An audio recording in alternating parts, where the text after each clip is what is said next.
भारत में अब ETF market तेजी से बढ़ने लगा है एंड ये म्यूचुअल फंड्स के कंपैरिजन में काफ़ी तेजी से ग्रो हो रहा है। इसका मतलब है कि अब retail investors, Indian retail investors ETF में इन्वेस्ट करने लगे हैं। वो म्यूचुअल फंड से थोड़ा सा शिफ्ट होके ETF की तरफ जा रहे हैं। लेकिन फिर भी एक लार्ज नंबर में वो लोग हैं जिन्हें अभी भी ETF और म्यूचुअल फंड्स के बीच में डिफरेंस नहीं समझ आता कि अगर ये दोनों सेम तरीके से काम करते हैं तो हम म्यूचुअल फंड्स के बजाय ETF को क्यों चूज करें। सो इस वीडियो में हम बात करने वाले हैं कि ETF और म्यूचुअल फंड्स के बीच में क्या डिफरेंस है एंड ये मैं केवल थ्योरेटिकली नहीं, थोड़ा सा प्रैक्टिकल वे में भी आपको समझाने वाला हूं। So watch this video till the end. तो सबसे पहले थोड़ा सा ओवरव्यू लेते हैं म्यूचुअल फंड्स और ETF के बारे में। म्यूचुअल फंड्स क्या होता है? म्यूचुअल फंड्स बेसिकली एक ग्रुप है एक तरीके से, जहां पर सारे लोग अपना पैसा इकट्ठा करते हैं एंड उस पैसे को फिर एक फंड मैनेजर को दिया जाता है।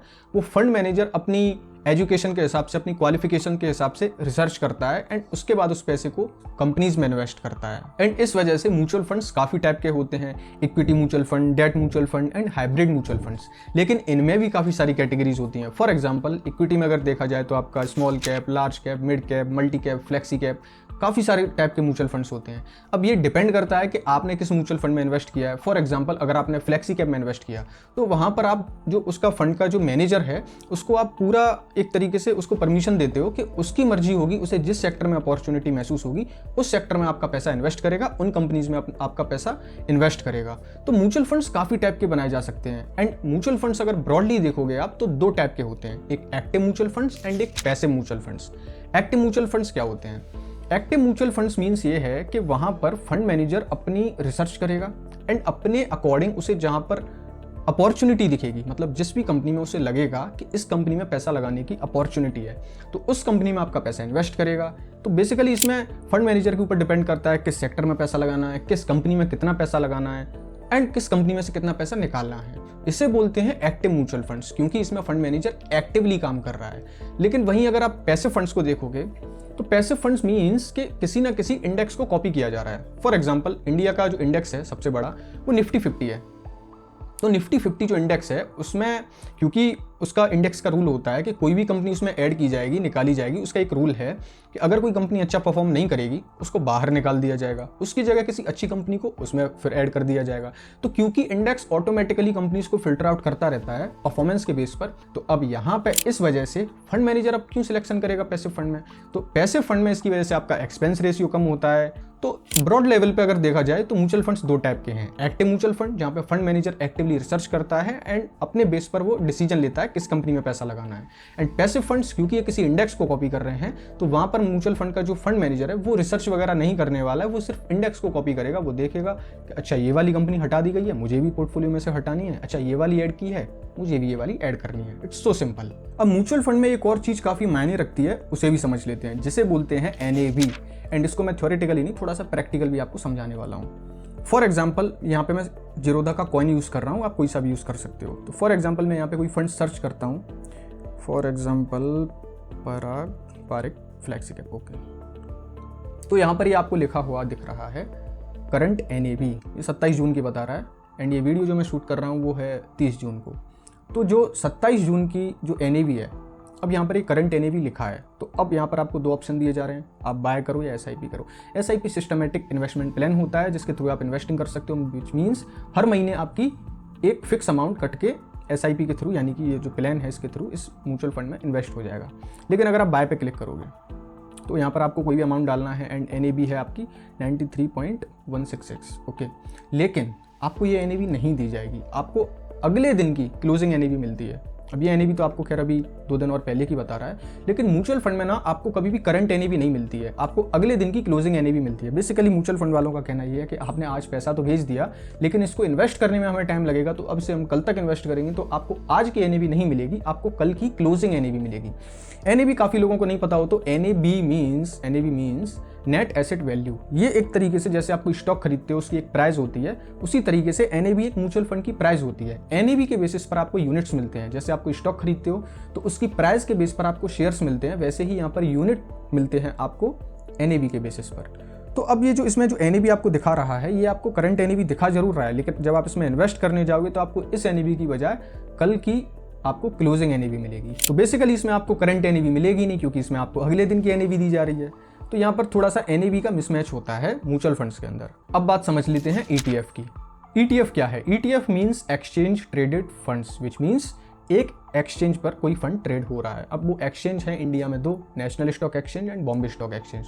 तो कोई भी जो ETF होता है वो हमेशा स्टॉक एक्सचेंज पर ट्रेड करता है, विच मीन्स आप स्टॉक एक्सचेंज से उसे खरीद सकते हो एंड बेच सकते हो। अब जो इसमें एक वर्ड आ रहा है फंड, एक्सचेंज ट्रेडेड फंड्स, तो अब ये जो फंड्स है ये एक तरीके से म्यूचुअल फंड ही है, लेकिन आप इसे एक्सचेंज से बाय कर रहे हो, एक्सचेंज पर सेल कर रहे हो। एंड ये जो ETF है वो किसी ना किसी इंडेक्स को कॉपी करके ही चलता रहता है, अदरवाइज ये काम नहीं कर सकता। अब वो इंडेक्स कोई भी हो सकता है, आपका निफ्टी 50 हो सकता है, या आपका कोई सेंसेक्स हो सकता है, या आपका गोल्ड का इंडेक्स हो सकता है, सिल्वर का हो सकता है, या आप इंटरनेशनल मार्केट्स के ETF में इन्वेस्ट कर सकते हो, तो वहां पर वो फॉरेन कंट्रीज के इंडेक्स को कॉपी करेगा। तो बेसिकली जब भी आप किसी ETF में इन्वेस्ट करते हो तो वो किसी ना किसी इंडेक्स को कॉपी कर रहा होता है। तो बेसिकली ETF का प्राइस और इंडेक्स का प्राइस साथ में चलते रहते हैं। प्राइस इनका एक नहीं होता, इंडेक्स का कुछ और प्राइस होगा, ETF का कुछ और होगा, लेकिन ETF हमेशा इंडेक्स की प्राइस को फॉलो करता है, विच मीन्स अगर इंडेक्स 10% गिरेगा तो ETF भी 9 से 10% नीचे आएगा।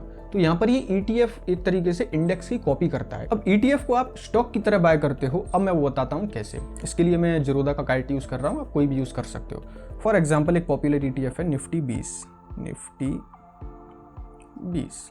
ओके, तो यहाँ पर ये आपको लिखा हुआ आ रहा है निप्पॉन इंडिया का ये ETF है, तो NIPIND लिखा है ETF निफ्टी 20 इसका जो नाम है। जब आप इस पर क्लिक करोगे तो यहाँ पर आपको इसका प्राइस दिख रहा है 287, यानी कि 287 रुपये। हाँ, 287। एंड एक्सचेंज इसमें जो NSE लिखा है वो एक्सचेंज का नाम है NSE, यानी कि NSE से आप इसे बाय करने वाले हो, मतलब बाय करोगे या सेल करोगे, डिपेंड्स। तो इसकी प्राइस जो बता रहा है वो 287 रुपये, विच मीन्स आप इसे अगर अभी बाय करोगे तो आप इसे 287 पर ही बाय करने वाले हो। तो अब एक तरीके से फॉर एग्जांपल अगर मैंने इसका एक शेयर या मतलब एक यूनिट इसका बाय किया तो इसका मतलब क्या है? इसका मतलब सिंपल सा है कि जो मैं 287 रुपये दे रहा हूँ क्योंकि मैं इसे खरीद रहा हूँ, तो वहाँ पर मेरे 287 रुपये निफ्टी 50 की 50 कंपनीज में डाइवर्सिफाई कर दिया जाएगा। यानी कि मैं इन्वेस्ट कर रहा हूँ 287 रुपये, लेकिन वो 287 रुपये 50 कंपनीज में इन्वेस्ट किया जा रहा है, जिस हिसाब से निफ्टी 50 की वेटेज है उसी के अकॉर्डिंग। तो ये है पूरा आपका ETF का कॉन्सेप्ट। आप ETF को स्टॉक की तरह बाय करते हो, स्टॉक की तरह सेल करते हो, लेकिन म्यूचुअल फंड्स में ऐसा नहीं होता।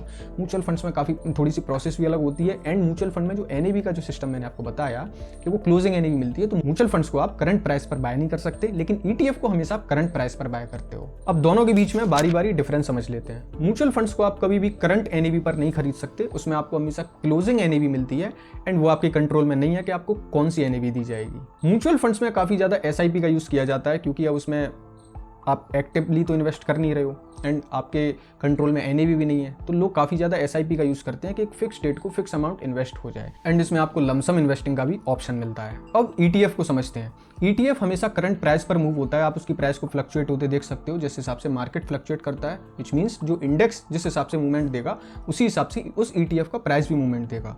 एंड ETF को हमेशा आप करंट प्राइस पर ही बाय करते हो, जैसे आप किसी स्टॉक को बाय करते हो। लेकिन ETF के लिए हमेशा आपको एक डीमैट अकाउंट की रिक्वायरमेंट होती है, उसके बिना आप ETF में इन्वेस्टिंग नहीं कर सकते हो। अब इन दोनों का कॉस्ट स्ट्रक्चर समझ लेते हैं। म्यूचुअल फंड्स में बेसिकली आप दो तरीके से कॉस्ट देते हो। सबसे पहले एक आपका एक्सपेंस रेशियो, जो म्यूचुअल फंड्स में थोड़ा सा ज्यादा होता है ETF के कंपैरिजन में, एंड सेकंड इसमें आपको एक एग्जिट लोड देना होता है।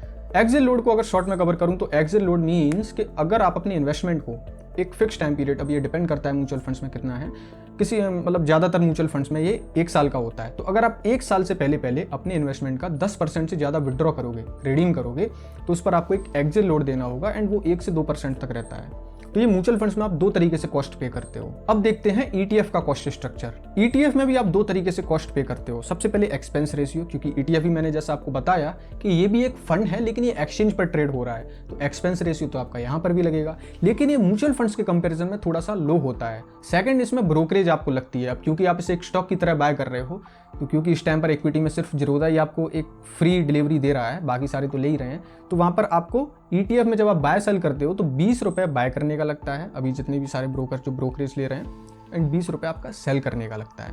बेसिकली ये ब्रोकरेज है, ये आपको जो डिस्काउंट ब्रोकर है उनको आपको देनी पड़ेगी, इसको भी आप इग्नोर नहीं कर सकते।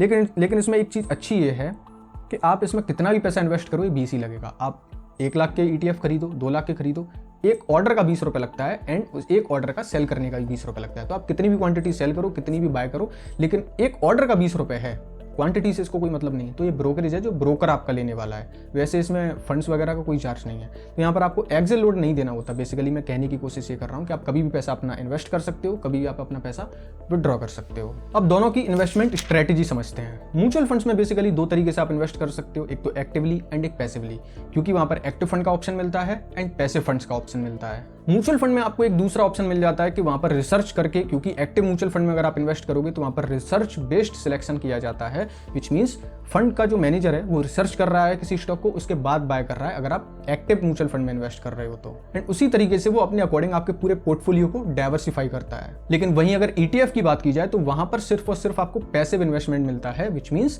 किसी ना किसी इंडेक्स को कॉपी किया जा रहा है। उसमें एक्टिवली स्टॉक्स को चूज नहीं किया जा रहा कि इस कंपनी में लगाना चाहिए या इसमें लगाना चाहिए। जिस हिसाब से स्टॉक्स में आपकी कंपनीज होंगी उसी हिसाब से आपका पैसा इन्वेस्ट किया जाएगा। ETF में जो मेनली इन्वेस्टमेंट स्ट्रेटेजी फॉलो होती है वो होती है सेक्टोरल इंडाइसिस की, विच मींस लोग ETF के थ्रू सेक्टोरल इंडाइसिस में काफी ज्यादा पैसा लगाना पसंद करते हैं, क्योंकि आप इसमें किसी भी इंडेक्स की कॉपी हो रही है तो वहां पर आप किसी भी इंडेक्स को चूज करते हो। फॉर एग्जांपल फार्मा का, अगर किसी को फार्मा इंडेक्स में अपना पैसा लगाना है तो वो फार्मा इंडेक्स के ETF को खरीद कर वहां पे पैसा लगा सकता है। अब थोड़ा सा ट्रांसपेरेंसी को समझ लेते हैं। तो मेरे ख्याल से अब तक तो आपको क्लियर हो गया होगा कि म्यूचुअल फंड्स में आपको ट्रांसपेरेंसी नहीं मिलती, क्योंकि आपके हाथ में ही नहीं है कि आप किस प्राइस पर कब बाय करने वाले हो। ये तो म्यूचुअल फंड्स डिसाइड करेंगे कि आपको कौन सी NAV मिलेगी। लेकिन वही अगर ETF की बात की जाए तो वहां पर आपको फुल ट्रांसपेरेंसी मिलती है, क्योंकि वहां पर आप डिसाइड कर रहे हो आपको किस प्राइस पर कितना बाय करना है। बेसिकली ETF में आपको ज्यादा ट्रांसपेरेंसी मिलती है, कंट्रोल मिलता है, लेकिन अगर आप म्यूचुअल फंड्स की बात करो तो वहां पर आपको कुछ नहीं मिलता। अब लिक्विडिटी को समझ लेते हैं। म्यूचुअल फंड्स में बेसिकली लिक्विडिटी का इशू नहीं आता, क्योंकि वहां पर आप जब अपना पैसा रिडीम करते हो तो आप डायरेक्टली आप म्यूचुअल फंड एजेंसी को बोलते हो कि मुझे मेरा पैसा चाहिए, तो वो आपकी स्टॉक सेल करके आपको पैसा दे देंगे। लेकिन ETF में थोड़ा सा आपको स्लीपेज मिल सकता है जब आप बड़ी क्वांटिटी, बहुत बड़ी क्वांटिटी अगर आप सेल करने जाओगे तो। सेकंड चीज, म्यूचुअल फंड में जब आप अपना पैसा विड्रॉ करते हो तो वहां पर थोड़ा सा टाइम लगता है उसे प्रोसेस होने में। लेकिन जब आप ETF में पैसा अपना विड्रॉ करते हो तो वहाँ पे इंस्टेंट होता है। जैसे किसी भी स्टॉक को आप बेचते हो तो आपका पैसा सेटलमेंट होकर T+1 डेज में आपका पैसा आपके अकाउंट में आ जाता है, डीमैट अकाउंट में, ब्रोकर अकाउंट में। तो वैसे ही यहाँ पर ये प्रोसेस है वो ETF में भी होता है, सेम प्रोसेस फॉलो होता है। तो यहाँ पर प्रोसेस थोड़ी सी जल्दी हो जाती है म्यूचुअल फंड्स के कंपेरिजन में।